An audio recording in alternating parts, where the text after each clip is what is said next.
Welcome back to another episode of We Roguelike It. I'm your host, Boston. Joining me as always is Moonpeer. Hello.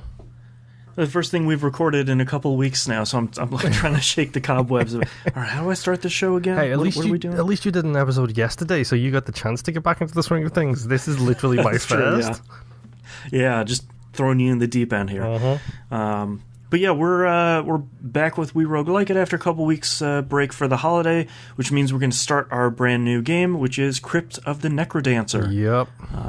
A game I really like and am terrible at. Yep, pretty much exactly the same for me, to be honest.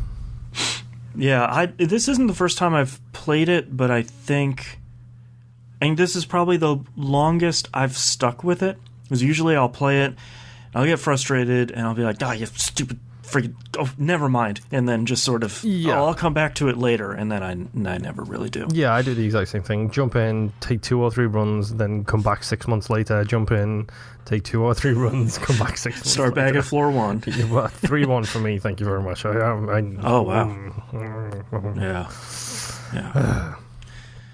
Yeah, I think this time I'm... Really quick, shall we actually tell people the difference between this and a regular roguelike? Which is that this is the rhythm-based roguelike? Yeah, the rhythm-based dungeon crawler where you have to move and attack on the beat to gain a multiplier and learn enemy patterns to avoid their attacks, so on and so forth. Which, that's what kills me most of the time, is not paying attention to the enemy patterns.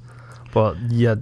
It's a cool modifier on the roguelike because I like more traditional.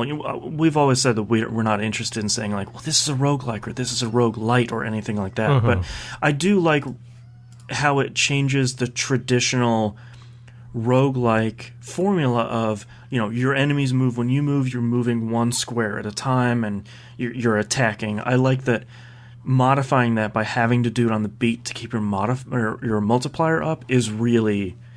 It's one of those ideas where you hear it and you play it and you're like, okay, cool. Like, this is a really cool idea that I'm glad you guys got to work. Yeah, and the fact that they've... the thing that this game lives or dies by, like, end of discussion, is its soundtrack. Absolutely. It helps that it has probably one of my favorite soundtracks in video game history. Like, every single track is so catchy. And I think we even talked about it on TVGP proper when I first bought this game.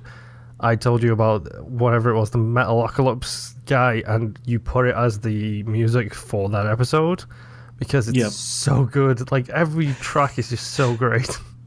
Yep. Yeah, I think this is one of those soundtracks where I think if people want to listen to Danny B's soundtrack, Danny Baranowski, this is one of those you point them at, because like here's some of his best stuff, Meat Boy and this. These are really great. But I think there was some stuff I forgot about with Crypt of the NecroDancer. I forgot that the songs don't loop, so you have a limited amount of time. Yeah, like I like that there's this idea that there's a start and an end time to the song, and when it ends, I like that it, unlike a lot of other roguelikes, normally, like Enter the Gungeon, not Enter the Gungeon, Spelunky, there's going to be something that comes from off screen that's going to kill you. Yes. This one, they just dump you to the next floor. It's like, the floor's done. If you didn't get everything, you took too long. Yeah. I kind of dig that, because it's not... You get punished a little bit, but not enough where that's going to ruin a run. Yeah, and it also helps that, like, it's unbelievably tempting to do that whole... Like, you try and clear out every space on the floor, and the secrets. Like, as soon as you can start getting... You see those glittering walls, and it's like, there's a diamond in there. Yeah, or you get the vision bonus, you're like, wait, why is that not dirt on my map behind that wall? And then you start to learn about, like, the hidden rooms within the walls kind of thing. And it's always tempting you to push it that little bit further. You can spend more time, Maybe I'll find just one more red chest. Yeah, or just 2 more diamonds to help me unlock the next thing and to help me move on. I can't remember what the fan name for him was, because this is something that the developers didn't do. the shopkeeper is the best thing about this game. Yes, he's really great. Like, I know the fans came up with a name for him, but I can't remember what the name is. I'll look it up while we're because when we're running through the level, the shopkeeper has that golden room, so you know there's a shop there, and then all of a sudden you run in and he starts singing, and it's so great. Like, it's it's just one of the cutest little things that they didn't have to put in the game, but the fact that he like wobbles along with the music is just so good. Yep. Can you attack the shopkeeper? I don't think you can, no. Okay. You might. Yeah, I that's one of those things where I've never tried, because I know something like we were talking about Spelunky. Something like Spelunky, unless you're 100% prepared and ready to go, don't attack the shopkeeper. Yeah, and then heaven forbid you accidentally attack him. Right. And you end up with everybody else is mad throughout the entirety of the game. Yeah. Man. Where are my notes here? I finally beat, on one of my early runs, I beat my first boss, Coral Riff, which is still a really great name. Yep, that's the one with it has the water and the whole bunch of like little harpsichords that come at you. Yep. And he's a guitar, like an electric guitar, I think. And I think the thing that I'm proud of this time that I was struggling with when I was playing before, and I know this sounds like such a minor thing, but it almost reminds me of starting Binding of Isaac, is I can now regularly get to the first boss. Yep. Like, without really any trouble, clearing those first 3 floors in Zone 1, getting to the boss. Most of the time I'm dying to the boss, but that's more in my own head than it is the game's fault. Yeah. I think go did ahead. you find out the shopkeeper's name? I did not. I've seen a couple of them. One of them is Freddie Merchantry. Great. That is the best name. That's the one. That's one you gotta have, because oh man, it's a shopkeeper who sings, and he does have that little wobble that Mercury does. So it's yep. Oh, that's really good.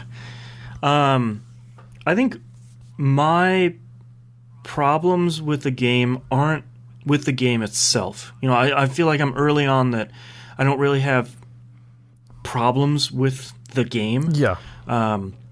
My problems are with my level of skill. Like, I do fine on the first floor. It's probably a 50-50 chance if I can get through the first boss. It's primarily dependent on equipment for me right now rather than skill. You know, I haven't made that swing yet. My real problem is the second floor. I feel like half of the enemies, they build upon enemies from the first zone. Yeah. Sorry, I should be calling them zones. They build upon, there's a skeleton that has a shield now. You knock it back, and he bops one, but he's still going to do his hands in the air thing. Like, there's modifiers. I love that animation, by the way. Yeah, just like little wiggly arms. So I appreciate a lot of that. And some of the enemies in Zone 2 are easy to understand, like the rock golem who's like doing the shoulders thing. That one's pretty straightforward. Yeah. But for me, and I think I likened this before the break to Guitar Hero. Like when you're first starting, you got this song down and you're really good, and then just off in the distance you see the solo coming. Yeah. Your brain shuts down. That to me is Zone 2. Where it's like, all right, I did really great. I have really great equipment. Oh my god, what are all of these enemies? Like, as in Zone 2, like the second zone after the boss. Or floor 2 in the first zone. Oh, no. Zone 2, so like the first zone has like the three floors and a boss. This is Zone 2, like the mossy dungeon forest area. Yeah. Zone 3 is the ice and fire one, which is... Yeah. If they didn't looking forward to that. If they didn't call it a Song of Ice and Fire, then they made a big mistake.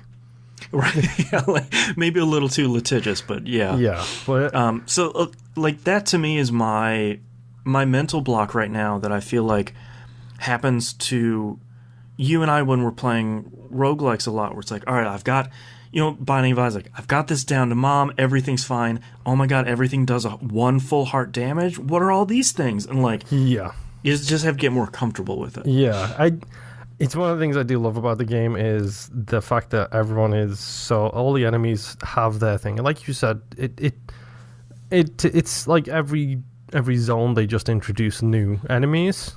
Mm-hmm. I absolutely despise the imps. That's a zone 3 enemy, I believe.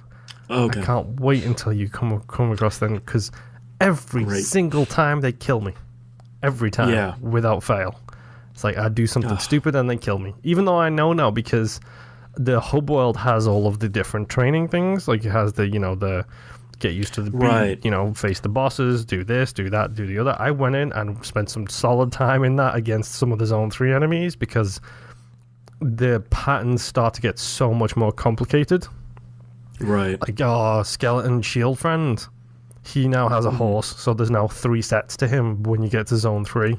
Oh, wow. Okay. So there's skeleton on a horse, skeleton with a shield, skeleton without a shield. Like, it's one enemy, but it's got the 3 stages to it. And then they just throw in, like, the dragons start appearing much, much more frequently when you get to zone 3. And the dragons are a bit of a nightmare. God, those dragons. Mm-hmm. But I actually did, for this week, I went back and I did a couple of runs at 3. I managed to get through floor 1 in zone 3 a couple of times. Oh, nice. Floor 2 kills me every time so far, because I get to that. By the time I get to the second floor, I've got half a heart left, and it's I'm doomed kind of thing. So instead, I just went back and started playing a bunch of zone 1, just so I could play something nice and nice and get your feet back on the ground. Yeah, something a little bit easier. But man, this game is way too good. Yeah, and I think the only other thing that is difficult for me, maybe just because I'm not super experienced with the game, and maybe you can help me here with this, is I have a lot of trouble. You'll find a shrine and you'll give it hearts or money or something, and it'll spit out 3 items, and I always feel like between that or going to the shop or opening a chest, I always feel like I have a problem choosing between a lot of these items, because I don't want to stop moving and I don't want to break that multiplier, but I don't yet know the items by sight. I still don't. What I tend to do for that kind of thing as well is, let's say I go into the shopkeeper, I will do a run across, so I will go below the items.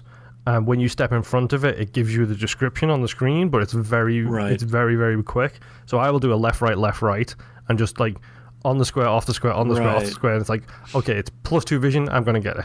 Like the torches and stuff like that, you'll start to recognize the torches. They're the easiest ones. Yeah, like the blue one is the really good one. It's like, all right, I'm definitely getting that one. Yeah, whereas like the weapons are still the ones that I have issues with. I stay away from glass at all chances. Me too. I learned that really early on. It's like, all right, well, glass weapons are not going to be a thing I enjoy. No, because they're really powerful, but the second you get hit, you just end up with a bunch of glass shards. Yep. I ended up accidentally touching a glass shrine and turned everything I was using to glass. Oh, no. The very next beat, I took a hit. It's like, oh, man. Great. I actually... one of the shrines I ran into gave me a random weapon, and I actually ended up with a blood bow, which was really good. Not only did you get the benefits of the blood weapon, you got the range of the bow, and that was a really good run. Yeah, I think I've had a blood whip once, which the whip might be my favorite weapon, because it's just like, it throws my beat off sometimes because I don't realize I'm going to attack something, like the pots or whatever. I don't realize I'm going to attack them. Right. And then it's like, oh, wait, why did I not move? Oh, because I smashed that thing. Oh, wait, no, I missed a beat. Yeah.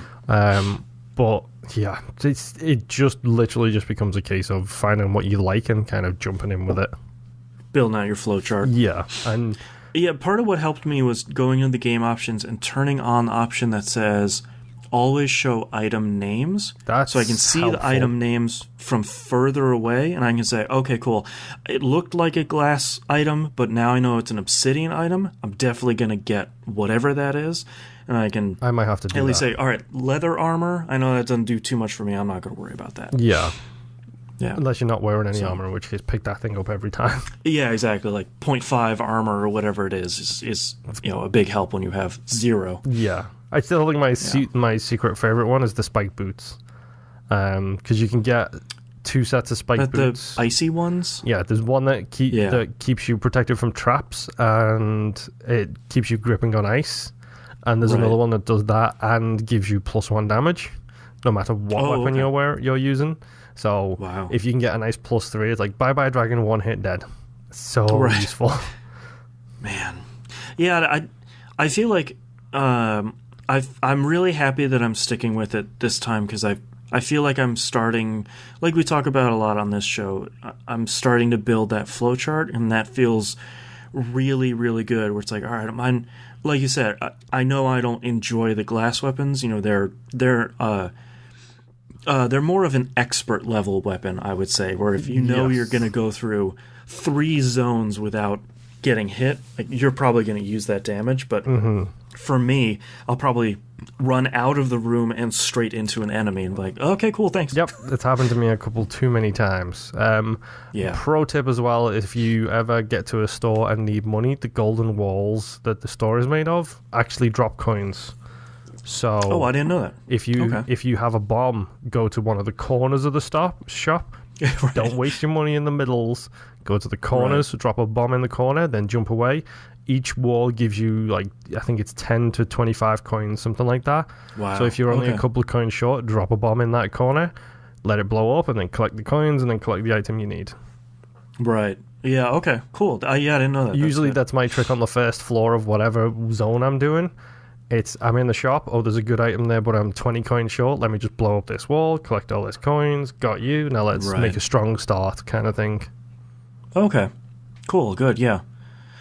Yeah, I knew I would like Crypt and the NecroDancer coming back to it, and I feel like this is the first time it's really clicked with me, and that makes me really, really happy. Oh, I'm so excited because I need a reason to keep playing this, and this is as good of an excuse as any. Yeah, exactly. All right, I think that's it for this week. We're just getting into Crypt and the NecroDancer. I think we have scheduled 2 more weeks, but that might be a bit flexible. Might extend it. Yeah, we might extend it if we're really loving it, but we'll see in a couple of weeks. And that's it for us this time, so we'll see you next time. Bye.